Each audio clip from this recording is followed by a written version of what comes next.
There we go, ladies and gentlemen, back with another episode of Offside Hockey Talk. Sitting beside me, you've seen him everywhere. The Cam Strict podcast. Come on, you know this guy is Cam Janssen. Cam, what's going on? What's up, buddy? What's going on, man? I'm living the dream, man. Obviously, we got the Leafs and the Blues coming up yet again, so I wanted to get you on and talk some Leafs Blues hockey. But before we jump into the Leafs and the Blues, there's a lot of stuff that you used to deal with in your playing career, the unwritten rules, the stuff that, you know, guys should follow on the ice.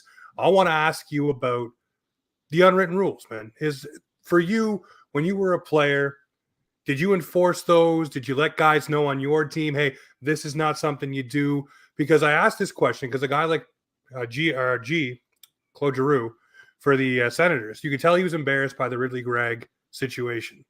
Obviously, a guy who hasn't kind of earned his stripes in the NHL. Heard that from a few guys. There's also a few new guys who didn't have any issue with it. And we'll talk about that situation more in a moment. But for the unwritten rules of the game, did you enforce a lot of those? Let guys know, hey, that's not going to fly. What was that like for you? Well, yeah. I mean, I wanted people to do stupid things so I could go out there and be more relevant. But it depends on what it is, right? Like unwritten rule, if you do something dirty that's going to injure a player, or, you know, you take a slap shot after a whistle, or you just keep chirping the bench and whatnot. Like there's just different variables of unwritten rules. You know, at the end of a game where you take a slap shot into an empty net, your best defenseman has to go out there and feel like he has to go cross-check the guy in the head just to make a statement, and they get suspended for 5 games. I just think that's ridiculous, you know. And I like Morgan Rielly a lot.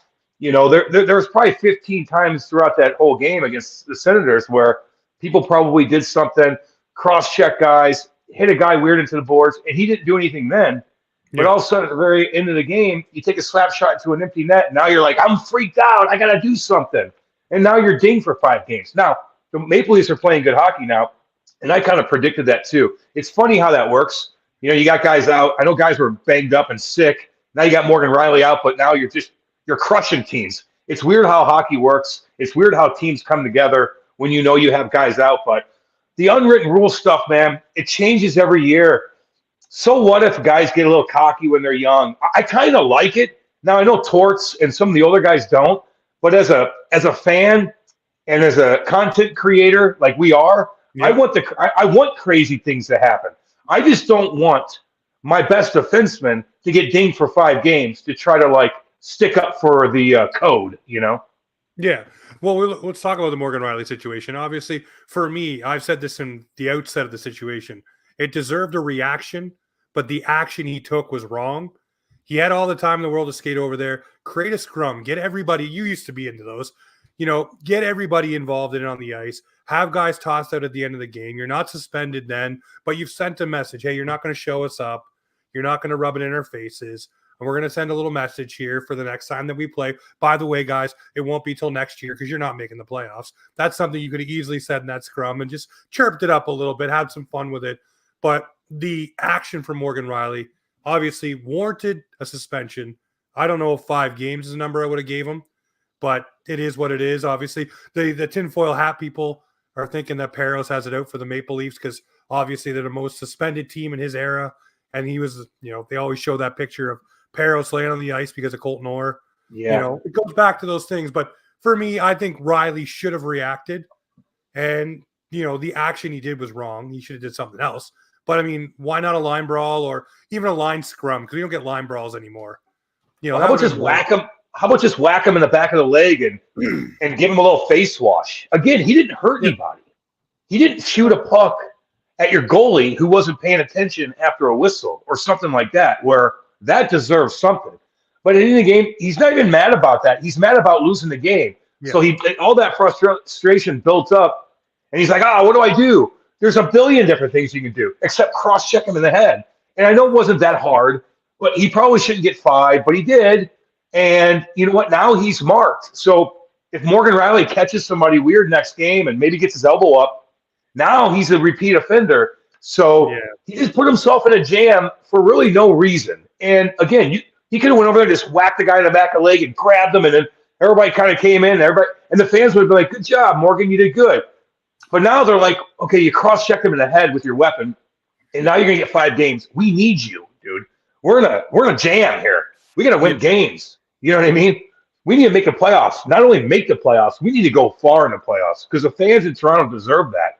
They got to win with this team that they have. And so that's the only thing I'm saying. And again, I like Morgan Rielly. And by the way, the George Peros thing, and that's, in my opinion, is ridiculous. He's an awesome guy, a very smart guy. I don't think he gives a damn whether it was Colton Orr from Toronto. He fell and he hit his head off the ice. Like, it's not like he's pissed at the city for that. I think it's just a coincidence that guys get dinged. I know Kadri and whatnot. A couple other guys. I think he was in charge when Kadri got dinged. But Kadri I got don't dinged twice, and then it was but that's Kadri. That's Kadri though. Like if Kadri was on a different team, he would have got dinged for that too. So I really think that's kind of far fetched to think that George Peros has something out against the Maple Leafs. That's just my opinion. No, I mean, hey, it's fun to talk about, though. You talk about content creation. It's very easy to draw that line and say this is the reason why he does this, and very easy to walk down that road. I asked this question here now, obviously, with the Maple Leafs. For you, in your playing career, if something like this happens, obviously it right now appears they've rallied around what Rielly did, and they're winning games despite of the fact of losing their best defenseman. Does that affect a room? Does that galvanize a room, coming together, sticking up for each other, sticking up for the crest? I mean, you've seen it a little bit more in these past few games too. Guys being more physical, guys actually hitting people, actually clearing the front of the net, getting in scrums, not taking the BS anymore. And I'm not saying that one instance did that, but it looks a lot different these past 3 games without Morgan Rielly than it has before. Well, I don't think that the players necessarily after that went down were like, gee, way to go, Morgan. You cross-check them in the face. Like, now you're going to get suspended.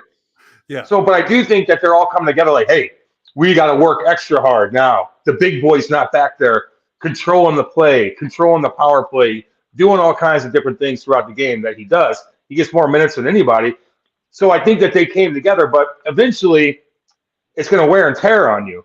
Because other guys are getting a lot more ice time. Some of the younger players are getting more ice time. So, yeah, everything's fine now. But I think it's going to wear off here soon at the end of his suspension where you're going to look back and be like, we need Morgan Rielly, and we need him back in the lineup now. So, yeah, it's cute and funny off the bat when you're flying around. We're playing for him. But eventually you're going to wear yourself out because you don't have your big boy back there logging all those minutes. Now you got other kids placed in there that are playing more minutes that they probably shouldn't. And eventually – that's going to turn the other direction until he gets back. Yeah, you'll eventually get caught out of position with a guy that's not used to playing those minutes or not used to playing such high level at that time. There's another situation I want to ask you about. Last night, we all know Ryan Reaves in the offseason. The guy loves to talk. He brings a big game. Everybody loves him for it. In the offseason, he talked about Radko Gudas saying, hey, I'd love to see him try that with me here. Last night on the ice, Gudas fought Domi. Gudas went after Nyes, went after McMahon, but really didn't want to go with Ryan Reaves. And I asked the question here on this one, if you're going to do what he did to Joe Woll and you're Ryan Reaves saying you're going to respond to that, is the onus on Reaves or Gudas to get it done? And a lot of people said, well, why would he fight when it was 9-1 or 9-2? Well, Reaves challenged him at 3-1 and said, let's go, let's drop the mitts. So do you think that Gudas owed Reaves the dance? Obviously trying to respond for what he did to Joe Woll. By the way, neither player afraid for the teams they're playing for right now when that happened. Gudas was with the Panthers. You had Ryan Reaves last year, not with the Maple Leafs, with the Minnesota Wild. But he wants to be a table setter for his guys and say, hey, listen, I'll show you that this guy won't do that again to our team. I think it goes both ways. I mean, Radko Gudas plays a lot of minutes, man. He's a very important player. He's way more important than Ryan Reaves. And I love Reaver. No, yeah. I played with him. He took my job in St. Louis, but I still love him. Don't get me wrong. But Radko's like, no, I don't need to fight you. I'm going to catch somebody with their head down. I could play mean without having to deal with you. But if I'm Gudas, I would do it just to do it. But that's just me, and I'm crazy. But I don't either way. And I like what Reaver did. You don't need to go out there and take a penalty, but you need to stand there like, I'll go you. What are you going to do? And kind of let everybody know that I'm the big boy. I'm the man. I'll bag up anybody on that team. You better watch what you're doing. And not to mention, listen, when you challenge somebody to a fight, that only goes so far. Meaning, yeah, I could beat you up in a fight. Guys are like, okay, I won't fight you. But when you can catch guys with their head down and hit consistently, hitting is the scariest thing going. If you're a hitter, That's what scares people. So my chirps would be like, when I played, I wouldn't be like, I'm going to beat you up. I would say, I'm going to catch one of you with your head down. Eventually, I'm going to get one of you guys. You're going to have your head up your ass, come around that net, and I'm going to get you. And the whole bench is like, oh boy, because they knew I could. They knew I was fast enough to do that. So that's the scariest thing going. It's not necessarily knowing that you can beat somebody up. It's like, I'm going to hit somebody, and I'm going to hit them clean, and they're going to get rocked, and I might set them back. That's the scariest thing going. Yeah, no, that's one way to think about it differently for Ryan Reaves, who has caught a few guys this season, especially earlier on in the season with their head down and rocked them, and then obviously had to respond with a fight. Well, he got hit the other night. I know the Blues lost the other night to the Leafs. Yep. They got their ass kicked, and the Leafs had a great game. But Nathan Walker caught him pretty good coming up the wall. That was a little wake-up call. Sometimes you get hit, man. You might be the biggest guy on the ice. Sometimes you get hit like that. But again, when you talk about Reaves, I do think that not everybody likes Reaves. I mean, he gets chirped more than anybody I know. If you go online, like he's getting bashed by everybody. So they might like him. Fans, like I put out a video last night about him wanting to do the dance with Gudas. And Gudas kind of just tucking his tail and saying, I'm not fighting you. No, it's not going to happen. You know, and everybody's saying, well, Ryan Reaves doesn't do anything else but that. All he does is talk and the refs step in. Well, it's not on Revo to throw the ref out of the way and scrap a guy.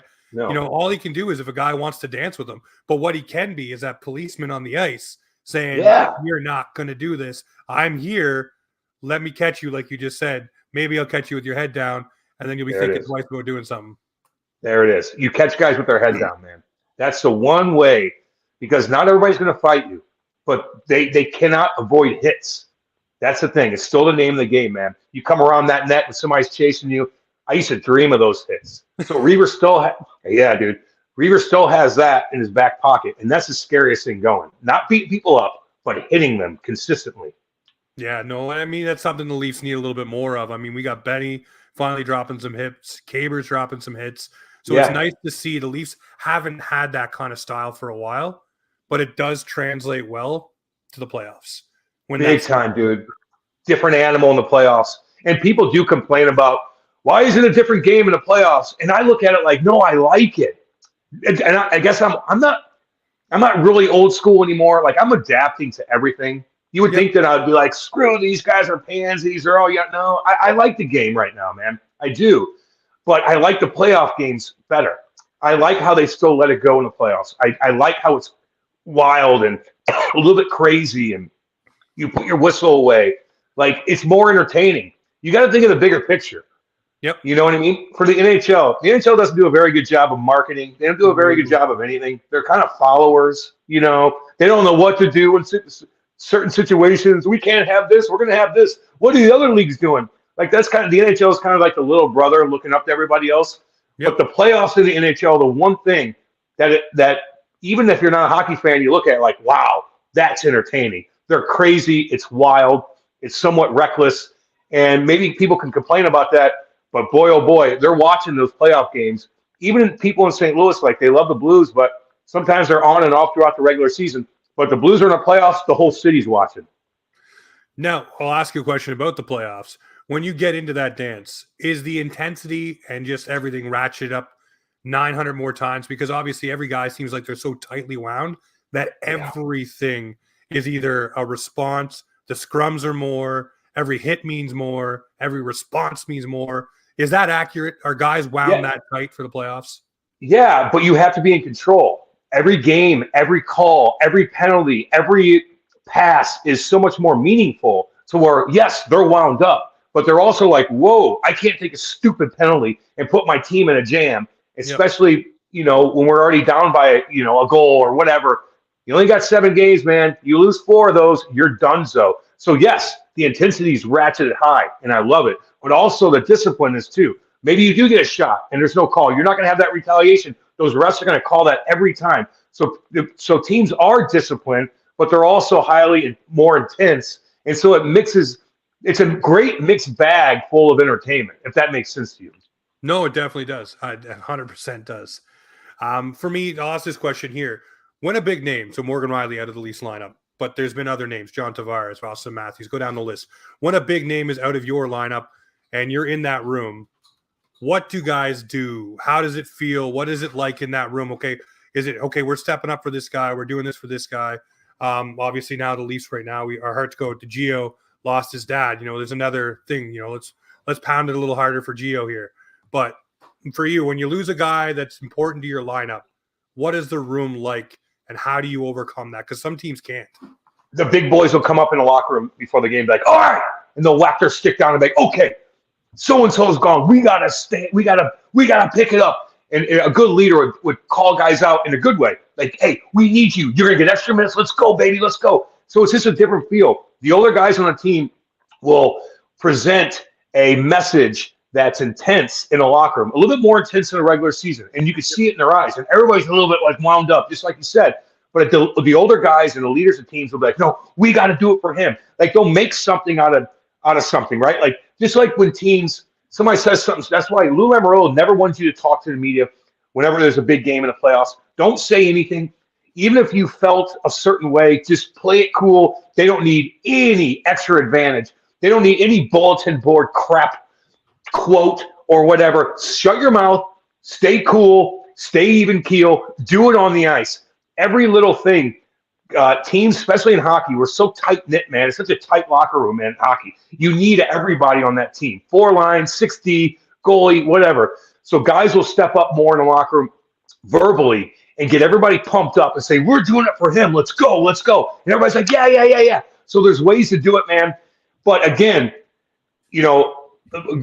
referring back to Morgan Rielly, yeah, the first couple games, you're like, let's go. But then maybe that third, fourth, fifth game, we're like, okay, we need him back because that 20-year-old kid back there is starting to toe pick a little bit, and he got walked by some guys, and he's a little bit tired because he's not used to this. It's easy at first couple games, but once you get in there and you're playing 20 minutes for the first time 4 games in a row, that's when he starts slowing down. So your speeches before the game can only go so far when it comes to that. Stay in the lineup if you're a good player. All right, well, I want to ask you this one before we talk about the Leafs and Blues round 2 here. Should the Maple Leafs be looking to add this year? In your opinion, your 30,000-foot view, this team right here, obviously they bring in the Berts, the Domies, some guys to add a little juice and jam for the playoffs, and I think Bert will go off in the playoffs, just my opinion. I think that's where he's built for. But should this team bring stuff in and spend the assets with this roster? I'm always of the mind, if you have the big dogs like Matthews, Marner, Nylander, Tavares, you got to try to go for it. I would try to do as much as I can, dude. And listen, every situation is different. Who are you getting rid of? Who's available? Who wants to be here? Who's this? Who's that? Who's that? So it's hard to be like in a broader scope of everything saying, yeah, do everything. Well, what does that mean? Okay, do we really want this guy who is okay, but maybe he'd be good in playoffs? Like, you're still rolling the dice. But if I'm the GM, I would try as much as I can to build a Stanley Cup contending team with the 5 core that you have. I'll call it 5. Yeah, Morgan Rielly, for sure. Yeah, absolutely, Morgan Rielly. Yeah, because he's part of that. Okay, so I would do as much as I can, but every trade is different. Like, I don't know who's available, so everything's different. Like, if you got a big defenseman that can move the puck and can step up and hit you, like, yeah, okay, maybe you want to get rid of one of your young kids from this guy to move forward, but it just depends on what it is. You don't want to be too crazy, because these guys are still going to be with you for the next couple of years, one way or the other. So, but again, the time is now for the Leafs. It just is. The time is now. The time was last year. It's now, and hopefully it's next year as well. So if I'm running the show there, I'm going to do as much as I can to put the best damn team playoff team, the best playoff team I can on this ice, whatever that means. But again, you don't want to be too crazy with it, because that could hinder you for next year as well, and it can go wrong. But I would roll the dice on trying to get as much as I possibly can, even if that is getting rid of a first rounder, even if that is getting rid of a kid that hasn't made it yet, that's maybe a year behind, and he's going to play in the NHL. But right now, you need an established defenseman. I would go for it, but that's just me, and I do a podcast. I'm not a GM. I'm the same thing, but I think the same way. I look at it and say, find someone to play with Morgan Rielly. Move TJ Brody down, limit his minutes a bit more so he's not so exposed, and then grab yourself. What's your deficiency right now? Your penalty kill. Go look at the best penalty kills in the league. Who's available? Snatch one. Get one. Get one. Get a centerman. Get whatever. Get somebody that's going to block shots with their face, that's going to bring energy. Like it's all about energy too in the playoffs. Just so you know, like Oh yeah. it's such a grind. Everybody's hurt. Everybody's like traveling every other day. You're playing mean, hardcore games. You need mean players. You need players that are loud, that bring natural energy on the bench, on the ice, penalty kill, do the mean, dirty things that just kind of get you to the next level when it comes to some of these games that are close. The guy that's going to sprawl and block a shot, like that kind of stuff. Who is that kid? Go get him. You know what I mean? Those are the players that take you over the edge in the playoffs, big time. Yeah, I remember those kind of players back in the early 2000s. That was my heyday for the Leafs. You know, Danny Markov was one guy that always would lay that body out no matter what. Be bruised, bloody, and battered. Go back out for his next shift, no problem. I wish the Leafs had a guy like that right now. Benny's looking that way, but the offensive flair that Markov has, it's not on Benny, but that's okay. He's not there to score goals. That's right. So we got the Leafs and Blues tomorrow. 2:00 game where I'm from, 1:00 game, I think, regular time. What is going to happen tomorrow? Obviously, the Blues are going to want to get a little revenge, obviously, playing so close together. The Leafs, for me, looking to keep it rolling. They just overtook Tampa for third in the Atlantic. They want to start to build a cushion there. So now for them, that pressure is higher. What is it for St. Louis tomorrow? What do they need to do, obviously, to lay it on the line for the Leafs tomorrow? Well, they certainly need to be better than they were against Nashville. And I consider games like what they did the other day, the Blues played Nashville, like that's a playoff game to me. You know what I mean? And they just didn't have it. They just didn't have it. So they're going to be pissed off. Drew Bannister is going to get them rocking and rolling. They're in this same kind of situation where Nashville just bumped up a little bit. The Kings won the other night. The Oilers won the other night. Everybody's winning. Okay? You can't rely on anybody to lose. You need to get points. You need to get points, and you need them now. You need to win these games. You need to establish points. Moving on, because, hell, in a week from now, they could be out of it if they lose 3 in a row. So this is playoff hockey. This is the dog days. You need to get going. The Blues they're going to bring their A game. They are. This is going to be a toe-to-toe fest, and I'm excited about watching it. It's a 12:00 game here, I thought, man. 12:00 game. No, it is for you. I'm on the East Coast. I'm out in Nova Scotia. Yeah, baby. So the time is trickling forward. Yeah. So for me right now, it's 1:23. For you, it's 12:30. So yeah, I'm always looking at my time and not thinking about anybody else's. So yeah, I love it. I love those early games. I know it's President's Day, but on a selfish way, I got my radio show, then I got a podcast that Andy and I do. And so when I get home, the Blues are going to be playing the Leafs, and I'm going to sit back and probably barbecue a little bit and watch a little afternoon hockey game that's going to be hopefully intense. It better be intense because these are crucial points. Well, it's crucial points either way. I mean, St. Louis sitting with 60 points right now. Like I said, the Leafs just got themselves back to third in the Atlantic. They want to stay there. Obviously, they're going to be pushing their ass to get what they need to get. Yeah. But I think maybe tomorrow you might see a little Revo Walker reunion as well. Obviously, he probably took his number. He probably want to get him back, not with a fight, but maybe with a hit. You know, just catch him, like you said. You know, keep that energy going. But I'm looking for a guy. I want Tyler Bertuzzi to net another one. It looked like last night they were doing everything they could in that cookie game to get Bertuzzi on the board to get him rolling. I want to see Bert get one again and get something, get that mo going for him, man. I feel bad. Get that confidence. Get that confidence going. I know Austin Matthews on that play. He's sitting there, boom, boom, boom, on the goal line, waiting. Bertuzzi steps out just a little bit, gets body position. Find my stick. Bertuzzi, put your stick on the ice, get body position, and they're going to find you. There's so much talent. Matthews is going to find you. Nylander, they're going to find you. Marner's going to find you. Get away, separate yourself, put that damn stick on the ice, and let them do the work. I listen. I know I've had my ups and downs with the Toronto Maple Leafs fans throughout the years, but I am truly rooting for them. Like I am. I want them to succeed. It's been too long. They spend too much money at games. It's not easy to take your family to a Toronto Maple Leafs game. No. You haven't done much in decades. I'm rooting for them because of the fans. They deserve it. They do. Well, I want them to go far, obviously. It's better for content, like you know, going on a St. Louis Blues Cup run is fun, right? That run is wicked. So we'll ask the last question. Who is your early Stanley Cup final, and why is it the Leafs and Oilers? Wouldn't that be cool? Hey, I wouldn't even mind. No, I love Canada so much. I moved to Canada when I was 16, 17 years old as an American hillbilly boy from Eureka, Missouri. and they treated me so damn good everywhere I went. The fans, even the opposition fans, they were so good to me. My billets to everybody. I love Canada. I'll go up there and drink beer with all you guys, man. I love you all. I'm rooting for them. So if this is it's not really, I would say, good for hockey because you want a U.S. team in there to get more pub, I guess, throughout the states to generate more revenue, whatever the case is. But if I saw a McDavid Matthews final, that wouldn't bother me at all, man. I'd be locked in watching every second of that. So who do I think is going to be in? Ooh, dang, dude. I mean, it's hard to not throw Vegas in there. Yeah, It's hard to not throw Colorado in there, dude. It's hard not to throw Boston in there. You don't think Boston's going to have some say in this You know with the two what? goalies Boston's they have? kind of flipping right now, though. They're on a little bit of a dip. I know, but I'm just saying, like, I wouldn't count them out. Hell, I wouldn't count out the Florida Panthers. No, the Panthers They're are surging flying. right now. Might be the wrong time to start surging, though. You know, you're right. Hey, Carolina, you don't forget about them. Every year, everybody talks about Carolina. That D, man. It's just we don't know. I wouldn't mind two big superstars. I would like two superstars going head to head. And if that's the case, it would be a Toronto and Edmonton. Or it might be Winnipeg. Or it might be Vancouver. You Canadians have options. You got options this year. And good for you. I like seeing that. Time. I know. It is about time.